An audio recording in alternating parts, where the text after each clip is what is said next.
Good morning, Trains Nation. Today is Friday, February 17th, 2017. We're glad you could join us for another episode of Video Trains Newswire. I'm Steve Sweeney. Hi, I'm Jim Wrinn. Been out of the office for a couple days. I was down in Chicago with David Lassen. We appeared on Chicago Tonight, actually, for an episode that'll appear next week. And then we talked with the Sandhouse gang yesterday about our Chicago special issue. A lot of fun. Good to see a lot of people down there. Absolutely. But now we got to catch up. Now we got to catch up with the news. I didn't do a count this week, so I don't know how many we're up to. But it looked like another full week. We got Steam news. Yes. We got merger, and we got CEO news, not merger news, but CEO news. We got railroad heads testifying before Congress. We got everything. Everything this week. It is crazy good. I didn't do a count for the whole week, but I know that we have more than 10 a day, so that means we're up to at least 56 or 57 so far. That's lots a of big news story on there. So. The biggest story, I mean, how could we avoid talking about this? The biggest story out there is what's going on. I wouldn't want to avoid talking about it. Well, yeah, but I mean, Hunter Harrison. I mean, some people accuse us of, going overboard on Hunter, but I mean, there's only 7 Class 1 railroads in North America, and Hunter has actually led 2 out of 7 so far, and he's going for his third. He's going for 3 now. So, he's in negotiations with CSX. Looks like they're kind of bogged down about how many board seats this activist investor group is going to get, and the compensation package for Hunter Harrison, which CSX is saying is around $300 million for 4 years. $300 million 4-year contract. The investment group, Mantle Ridge, is saying no, it's not that much at all. And so it's really interesting to see them go back and forth. Right. And then in the middle of all this, Hunter Harrison gives an interview with the Wall Street Journal, and I reread that this morning before I came on, and he's just tired of CSX and Hillel, or the Mantle Ridge Group, fighting about it. He just wants to be CEO. So he just wants to go for it. So so he says, stop punching each other around with words. Let me be CEO.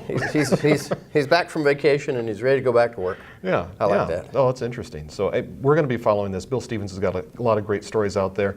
We're going to try and file a story later today about what railroaders in coal country think about CSX and Hunter Harrison and what's been going on lately. I think you'll be interested to see it, but probably not too surprised. Looking forward to it. Yeah, looking forward to it. A lot of coverage there. Yeah. Jim. I got lots of Bills on my mind. Jim, what piqued your interest so far? I was fascinated to see Matt Rose and Wick Moorman, testifying before congressional panels this week. Matt was talking about regulation, how much he'd like to see some of it back off. Especially about positive train control. He doesn't want to see it backed off, but he wants to see the federal government fund some of the commuter agencies, because he said, his worst nightmare is he's got a freight train out there with PTC, and it runs into a passenger train with no PTC. Correct. So that is a fascinating thing. And he brought up the ECP brake issue on the hazmat cars last year. That was he sort of felt like that was a rule that was sort of jammed through without much investigation or evidence. So, interesting things from BNSF's Matt Rose in front of Congress, and then Wick Moorman. On the same panel. Amtrak, on the same panel, went there and said, look, we've got a lot of capital needs, we've got a lot of infrastructure needs. We still need those tunnels under the Hudson River. We still need to re-equip our fleet with, better passenger cars and better locomotives. So hit the gas on spending some money there. Between Matt Rose and Wick Moorman, these are 2 of the probably the longest serving railroad executives that we have living today, except for Hunter. And they're saying roughly the same thing that's been said for the past 5 or 10 years. Do you think Congress will listen? It may be time. It may be time. I know there's talk about infrastructure and slacking off on regulation, so maybe this is the time. Yeah, maybe this is time. We can only hope. We got an interesting story too. Fortress Investment Group.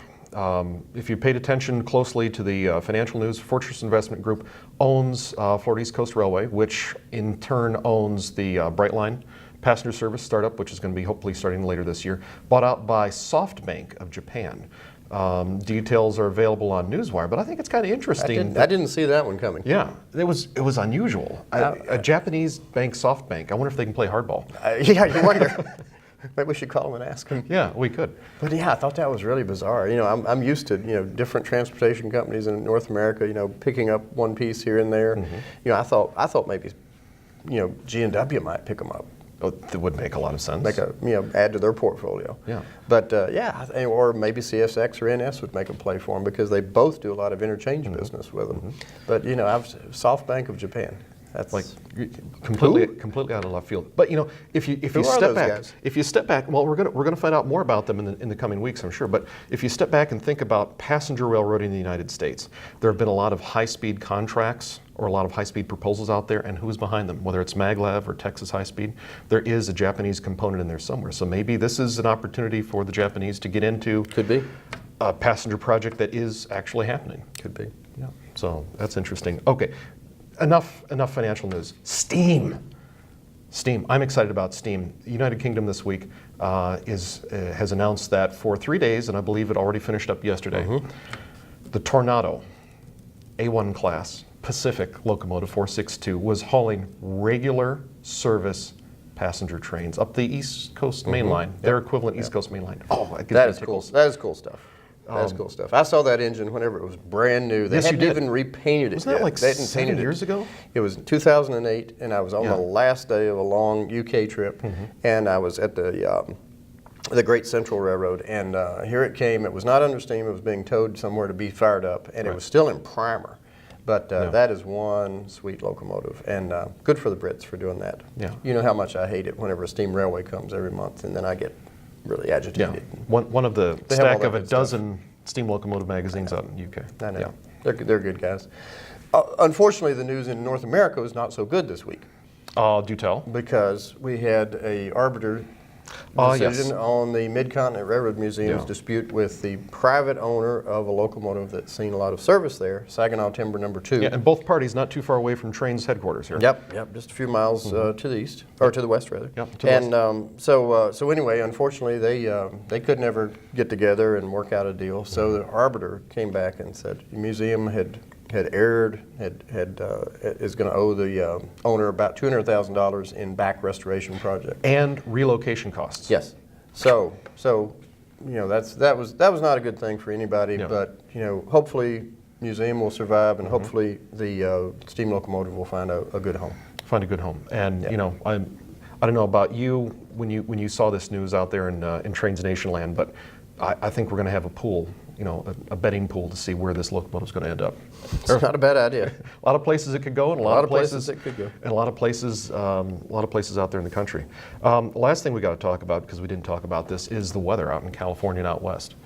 Let's talk about the weather. Let's talk about the weather. It's been bad out Yeah, there. we've got a rolling cold front. They've moving got up the- avalanches, they've Floods. got snow, they've got bridges out in Yeah. Nevada and California. And the Oroville Dam. Oroville Dam is sitting there a mess. And, Yes. And I think the UP's already suspended a lot of traffic in that area. They have. I saw some pictures, up around Yolo, California last week, and they've obviously got a lot of low country down in there, and the water was pretty high up to the bridge already. Yeah, yeah. And that doesn't include all the washouts they've got. Oh, I my gosh. mean, you can just see all this welded rail hanging 50, 60 feet above raging waters. And that's God bless it. crazy. But we got a lot of stories out there this week on that from Justin Franzen, Go Chase Scannell. take a look. And Good reports this week. we also have video, and we have a PDF. Video is not from 1966, but the PDF is a story from 1966 that ran in Trains magazine on Oroville Dam construction. It's Oroville, not Orville. I'm sorry. Time quickly for pithy comment. Jim, I got something special for that. Hey, a fun hat. I've got a pith helmet. I didn't get that memo. Huh? I didn't get that memo Oh. about the fun hat. Well, it was sort of spontaneous. You know how I like to be spontaneous. I know you do. Or you're going elephant hunting this afternoon. No, polo, my dear Jim. Yes, Polo. Yes.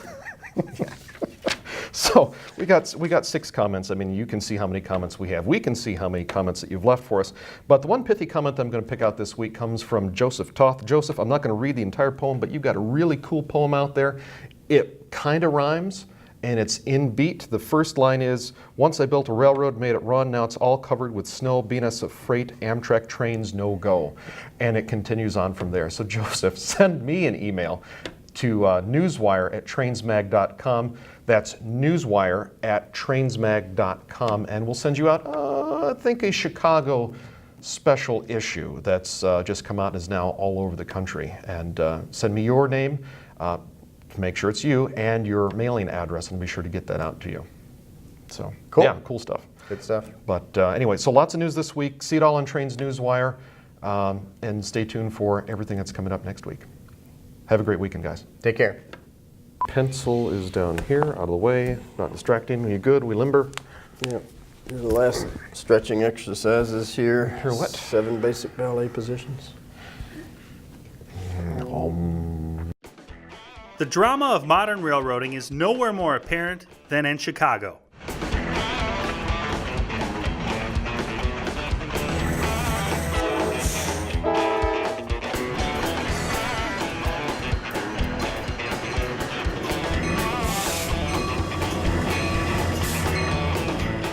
Trains Magazine takes you along for an up-to-date look at the Windy City's railroad scene with its new 60-minute DVD and special issue, Chicago, America's Railroad Capital. You will see today's passenger and freight operations in urban landscapes and bright suburban locations, as well as a look at the development of the city's rail network.